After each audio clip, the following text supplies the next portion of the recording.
दोस्तों, आप चाहते हैं कि नई नई वीडियोस जो आ रही हैं वो आपको मिलती रहे, वक्त पे मिलती रहे।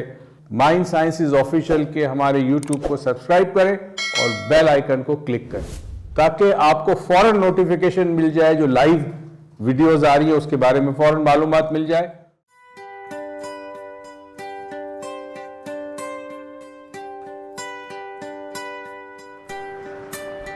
अस्सलाम वालेकुम। आप सोचोगे डॉक्टर मोइज आज किचन में क्या कर रहे हैं। दोस्तों, हुआ ये कि आज हमारा सिल्वा का सेकेंड डे था ना। मोविन पिक में आज वर्कशॉप हो रहा है, कल लास्ट डे। तो सिंध से एक साहब आए थे, उन्होंने कहा डॉक्टर साहब आप इतने वीलॉग बनाते हैं, सिल्वा पे वीलॉग बन रहा है, एनएलपी, कभी आपने 4 डायमेंशन के बारे में बात नहीं की। मैंने कहा 4 डायमेंशन सीक्रेट है, मैं नहीं चाहता सबको पता चले। उन्होंने कहा जी कुछ ना कुछ बनाइए। तो मैंने कहा चलो आज 4 डायमेंशन के बारे में कुछ बात करूं। और आप कहेंगे 4 डायमेंशन का ये खरबूजा, ये आम रस, ये आलू, ये इनके साथ क्या ताल्लुक है? इसका ताल्लुक ये है कि जब कभी मैं 4 डायमेंशन के बारे में सोचता हूं तो माँ याद आती है। पहली दफ़ा 94 में जब मैंने 4 डायमेंशन किया तो मेरी वालदा पहले वर्कशॉप में मेरे साथ बैठी हुई थी। और वर्कशॉप जब ख़त्म हुआ, इख्तिताम पजीर हुआ, तो मुझसे कहती है कि मुझे ये बता, ये इल्म तेरे पास कहाँ से आया? किसी स्कूल, कॉलेज, यूनिवर्सिटी में तो नहीं सिखाया जाता। मैंने कहा अम्मा बस अल्लाह की अता है, कहाँ से आया मुझे खुद नहीं पता। तो जब कभी 4 डायमेंशन होता है तो वालदा बहुत याद आती है। इस वक्त मेरा वक्त होता है पार्क में वॉक करने का, मगर गर्मी ज़्यादा है तो मैंने सोचा कि मगरिब की नमाज के बाद मैं फिर वॉक पे जाऊँगा। तो आज मैंने वालदा की याद के हवाले से कुछ चीज़ें हैं जो मैं आज भी बहुत याद करता हूँ। देखिए, ये खरबूजा है। गर्मियों में जब ये खरबूजा हमारे घर पे आता था तो अम्मा क्या करती थी कि सुबह काट कर इसमें चीनी डालती थी और इसको फ्रिज में रखती थी। हम स्कूल से जब आते थे बच्चे तो हमारे सामने सब्ज़ी होती थी और ये खरबूजा के पीस और रोटी होती थी। क्या आप यकीन करेंगे कि मैं सब्ज़ी को हाथ नहीं लगाता था और ये खरबूजा जो है मेरा रोटी के साथ में इस खरबूजे को खाना खाता था इसका। और मुझे आज भी अम्मा याद आती है इस खरबूजे की वजह से। 4 डायमेंशन के बारे में लोग बहुत कुछ पूछते हैं। चंद बातें बता रहा हूँ आपको और शायद आपके जहन में मेरी बात उतर जाए और अब समझ जाए कि क्या है ये। दुनिया के और बहुत सारे प्रोग्राम अमेरिका ने तख्लीक किए हैं, सिल्वा, एनएलपी, हिप्नोसिस। 4 डायमेंशन 92 में मैंने तख्लीक किया था और पहली दफ़ा 94 में मैंने कराची से शुरू किया। दुनिया के कई ममालिक में ये वर्कशॉप कर चुका हूँ और इसके 2 हिस्से हैं, part 1 and part 2। 4 dimension 1, 4 dimension 2। 4 dimension 1 का नाम है अवेकनिंग। अच्छा, अवेकनिंग से क्या मुराद है? जो सोया हुआ उसे जगाया जा सकता है, मगर जो जागा हुआ हो उसे बेदार नहीं किया जा सकता। बहुत मुश्किल काम है बेदारी का। इंसान जब बेदार होता है तो उसे एहसास होता है कि वो कौन है, वो क्यों आया है इस दुनिया के अंदर। आज हमारे वर्कशॉप में किसी ने सवाल किया तो मैंने उस सवाल के जवाब में ये कहा कि लोग खुदा को मंदिरों में ढूंढते हैं, मस्जिद में ढूंढते हैं, गिरजाघर में ढूंढते हैं, मगर ये नहीं पता कि असल मकाम खुदा का कहाँ है। रब को ढूंढने के लिए अपनी ज़ात के अंदर जाना पड़ता है। ये वो मकाम है जहाँ रब रहता है। तो अगर अपनी ज़ात में जाओ तो अपने आप को पहचानोगे, अपने आप को जानोगे। जिसने अपने आप को जान लिया उसने अपने रब को जान लिया है, जब को पहचान लिया। तो दोस्तों, ये आज चीनी के साथ मैं भी रात के खाने में ये, मगर ये ख्याल रखिए शुगर पेशेंट के लिए एहतियात, अपने डॉक्टर से पूछ के इस्तेमाल कीजिएगा। तो 4 डायमेंशन में जो पहली चीज़ है वो ये कि अवेकनिंग होती है। जब सुबह सवेरे वर्कशॉप शुरू होता है तो लोगों को शौक लगता है कि उनको आज तक नहीं पता था कि उनकी असल हकीकत क्या है। हकीकत आपका नाम नहीं है, आपका जिस्म नहीं है, आपका ओहदा नहीं है, कुछ और है जो ये 4 डायमेंशन में पता चलता है। अच्छा, एक और चीज़ मुझे आज बनानी थी और मैं बड़ी पसंद है मुझे, उसे कहते हैं अंडा टमाटर। ये अंडे रखे हुए और मैं आज अंडा टमाटर कटे हुए मेरे ख्याल में फ्रिज में है और थोड़ी सी प्याज होगी। अंडा टमाटर बड़ी ज़बरदस्त डिश होती है, मुझे बहुत पसंद है और अदनान को भी बहुत पसंद है। अदनान को तो वैसे आज कोरमे के चक्कर में था कि कोरमा मिलेगा, मगर कोरमा आज था नहीं वहाँ पर।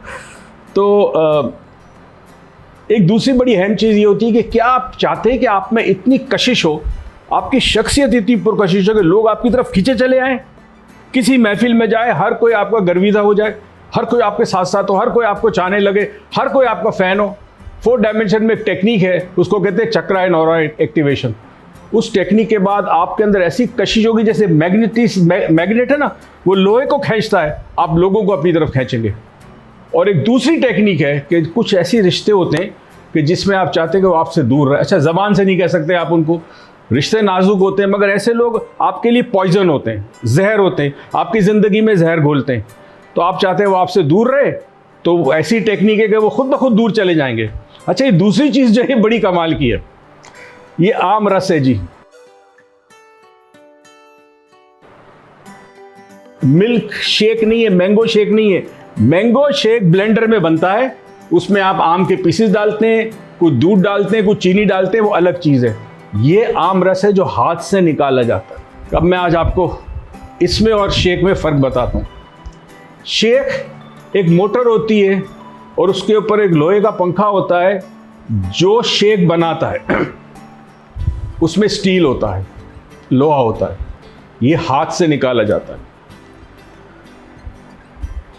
एक बड़ी इंटरेस्टिंग चीज़ जो मैं आपको बताना चाहता हूँ वो ये है कि कई लोग कहते हैं मेरा कारोबार नहीं चल रहा, शादी नहीं हो रही, औलाद नहीं हो रही, अच्छी जॉब नहीं मिल रही, घर में नाचाकी है, मुझ पे बंदिश है, जादू है। असल में दो किस्म के हालात होते हैं। एक हालात बैरूनी होते हैं, मौसम तब्दील हो गया, ज़लज़ला आ गया, तूफ़ान आ गया, स्टॉक मार्केट क्रैश हो गई, इस पे इंसान को इख्तियार नहीं है, वो नुकसान इंसान के इख्तियार में नहीं है। लेकिन जो अंदरूनी हालात है वो इंसान के इख्तियार में है, और इंसान इस चीज़ को नहीं समझता कि जब वो कोई गलत काम करता है, जब मनफी सोच होती है, मनफी इक़दाम होता है, किसी का बुग़्ज़ दिल में है, किसी के हसद दिल में है, किसी का कीना है, किसी के बारे में आपने बैक बाइटिंग की है, वो एक चीज़ क्रिएट करता है जिसे कहते हैं ब्लाइंड स्पॉट, नाबीना धब्बा। नाबीना इसलिए कि आपको नज़र नहीं आता, मगर वो आपके अंदर एक नाबीना धब्बा बनता है। और हदीस में इसके बारे में कि जब इंसान गुनाह करता है तो दिल पे काला दाग या धब्बा बनता है, और जैसे जैसे गुनाह करता जाए वो धब्बा बड़ा होते होते इतना बड़ा हो जाता है कि पूरा दिल स्याह हो जाता है। ये मेटाफोरिकली एक्सप्लेन किया जा रहा है कि दिल के धब्बा बनता है। अब आपको नज़र नहीं आता क्योंकि दिल आपको नज़र नहीं आता। अब ये जो ब्लाइंड स्पॉट है, इसके बारे में इंटरेस्टिंग बात ये है, पहले तो ये बता दूं कि ये आम रस की क्या खुसूसियत है। देखें, हाथ से जब रस निकाला जाता है, माँ निकाले, बेटी निकाले, बहन निकाले, भाभी हो, बावज हो, नंद हो, कोई भी निकाले, उस हाथ की एनर्जी उस रस में शामिल हो जाती है। हम इसको रस कहते हैं, जूस नहीं। जूस तो ब्लेंडर में बनता है, ये रस होता है। अब ये जो हाथ का अमल है उसमें मोहब्बत, प्यार, वो सारा का सारा इसके अंदर दाखिल होता है, और ब्लेंडर में नहीं होता क्योंकि उसके अंदर स्टील का पंखा चलता है। कुछ ऐसे शौहर भी होते हैं जो अपनी बीवी के लिए कभी कभी कहते हैं बेगम तुम आज आराम करो, थक गई हो, आज मैं बनाता हूँ। सलाम है उन शौहरों को, वो वाकई शरीक हयात है। शरीक हयात का मतलब हयात में शरीक, तो वो अपनी बीवी की हेल्प करते हैं। अब ये ब्लाइंड स्पॉट जो बनता है ना, ये ना सिर्फ आपकी ज़िंदगी में तबाही करता है मगर आपके बाद आपकी नस्ल में जाएगा, आपकी औलाद में जाएगा। कभी आपने सुना है 14 साल के लड़के को ऐसी बीमारी होगी, लाइलाज हो गया, किसी नौजवान का एक्सीडेंट होगा, माँ बाप के लिए सारी ज़िंदगी का सदमा, कभी उससे निकल नहीं पाते, बच्चे को याद करके सारी ज़िंदगी रोते। ये ब्लाइंड स्पॉट जब बनता है तो हमें पता नहीं होता। ये ब्लाइंड स्पॉट हमारे घरों में से रिस्क को कम कर देता है, खुशियाँ ख़त्म कर देता है। इंसान को पता नहीं होता कि उसने कब ब्लाइंड स्पॉट बनाया। ये 4 डायमेंशन 1 में ये 3 चीज़ें बड़ी अहम है। एक, अवेयरनेस कि मैं कौन हूँ, मैं क्यों हूँ, मैं किस लिए हूँ, मुझे क्या करना चाहिए। दूसरा, चक्राय नौरा एक्टिवेशन। और तीसरा, ब्लाइंड स्पॉट को रिकग्नाइज करना और इसको रिमूव करना, उसको इरेज करना। इंडिया के अंदर आमरस बहुत इस्तेमाल होता है। अब इस आमरस को ज़्यादा पीने से बदहज़मी होती है, तो इसके अंदर जाना जाता है जिंजर का पाउडर। एक दफ़ा मैं इंडिया में था तो मेरे गुरुजी के आश्रम में था, तो एक प्रोफेसर थे, उन्होंने मुझे इनवाइट किया घर पे आज खाना खाओ। तो वो वेजिटेरियन थे, तो मैं चला गया, मुझे पता है हलाल हराम का मसला नहीं होगा। तो उन्होंने आम रस रखा, मैं एक प्याला पी गया, इतना टेस्टी। दूसरा उसने कहा, मैंने कहा मैं नहीं पी सकूंगा, बदहज़मी हो जाएगी। कहता कुछ नहीं होगा। ऐसे 4 प्याले में पी गया, मुझे कुछ नहीं हुआ। पता चला उसने कहा कि हम इसमें जिंजर पाउडर डालते हैं। तो अगर ये ब्लाइंड स्पॉट आपकी ज़िंदगी में और आपकी ज़िंदगी में तबाही मचा रहा है तो इसको ख़त्म करना होगा मरने से पहले। और 42 के अंदर इसी ब्लाइंड स्पॉट को आपकी जो जनरेशन है आबा अजदाद की, वहाँ से आ रहा है, उसको आप रिमूव करते हैं। 4 डायमेंशन 1 में अपना रिमूव करते हैं ताकि आपकी औलाद में ना जाए। और 4 डायमेंशन 2 के अंदर चमचा बैंड करते हैं। जब इंसान समझ जाए कि मेरी तमाम ज़िंदगी के अंदर जो कुछ मेरे नज़रियात, एहसासात, जज्बात, हर चीज़ एक हो जाती है और फिर मैं उसको एक यकजा करके फोकस करके मोड़ता हूँ, तो चमचा मोम की तरह मुड़ जाता है बगैर एफर्ट के। इसका मतलब है कि ज़िंदगी में बड़ी से बड़ी मुश्किलात को आप अपने से दूर कर सकते हैं अगर आपके अंदर कॉन्ग्रुएंसी आ जाए। इमोशंस एक लाइन पे हो, फिजिकल बॉडी एक लाइन पे हो, थॉट्स एक लाइन पे हो, यकीन एक लाइन पे हो, तो सब कुछ हो सकता है। और फिर डेथ मेडिटेशन, ओए होए होए होए, मरने से पहले मर जाओ, मौला कायनात का कॉल है।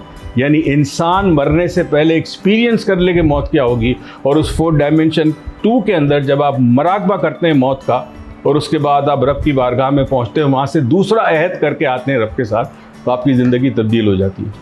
दोस्तों, ये आम रस गर्मियों में वालदा बड़ा हमारे लिए तैयार करके रखती थी। आज मुझे वालदा बड़ी याद आ रही है।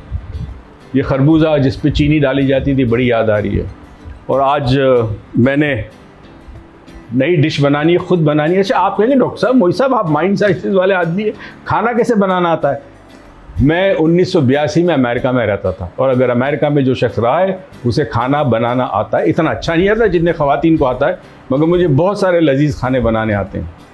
दोस्तों, आज की महफिल का मकसद ये था कि आप भी अपनी वालदा अगर हयात है तो प्लीज़ उनकी बहुत कदर करनी है, उनको तकलीफ़ नहीं देनी, उफ़ नहीं कहना आपने, जितनी खिदमत कर सकते हैं करें। और अगर दुनिया से चली गई आपकी वालदा या आपके वालिद, खिदमत दोनों की करनी है, वालिद और वालदा दोनों की, तो फिर उनके लिए जो कुछ आप कर सकते हैं, सदका जारिया, दरख्त लगा दे, दरख्त की बड़ी ज़रूरत है पाकिस्तान में, कोई कुआं खुदवा दे, कहीं पानी नहीं है तो उनके नाम पे कुआं खुदवा दे ताकि उसका अजर उनको पहुँचे। ये जो दुनिया से चले जाते हैं, ये सिर्फ दुनिया से जाते हैं, जाते कहीं नहीं, बस हमारे उनके दरमियान एक पर्दा है, हम वहाँ नहीं जा सकते। मगर वहाँ वाले जो लोग होते हैं उनको सब पता है मैं क्या कर रहा हूँ, आप क्या कर रहे हैं। जो दुनिया से चले गए वो दरअसल मुंतकिल हो गए, इसलिए हम कहते हैं इंतकाल। मुंतकिल का मतलब एक जगह से दूसरी जगह ट्रांसफ़र करना, चले गए वो, मगर वो मौजूद रहते हैं। और मुझे यकीन है मेरी वालदा आज बहुत खुश होगी कि मैंने आज उनको याद किया। अल्लाह उनको गरीक रहमत करे, मेरे वालिद को भी गरीक रहमत करे। बाकमाल इंसान थे। आज हम जो कुछ भी हैं उनकी दुआओं की और उनकी मेहनत की बदौलत। अपना ख्याल रखिएगा। हम 4 डायमेंशन करते रहते हैं, पूरे पाकिस्तान में करते हैं, दुनिया में करते हैं, और ऑनलाइन भी करते हैं। और बहुत जल्दी वर्कशॉप ऑनलाइन भी होगा और फिज़िकल भी होगा, और आपको इत्तला दी जाएगी। Thank you very much. Pakistan पाइंदाबाद।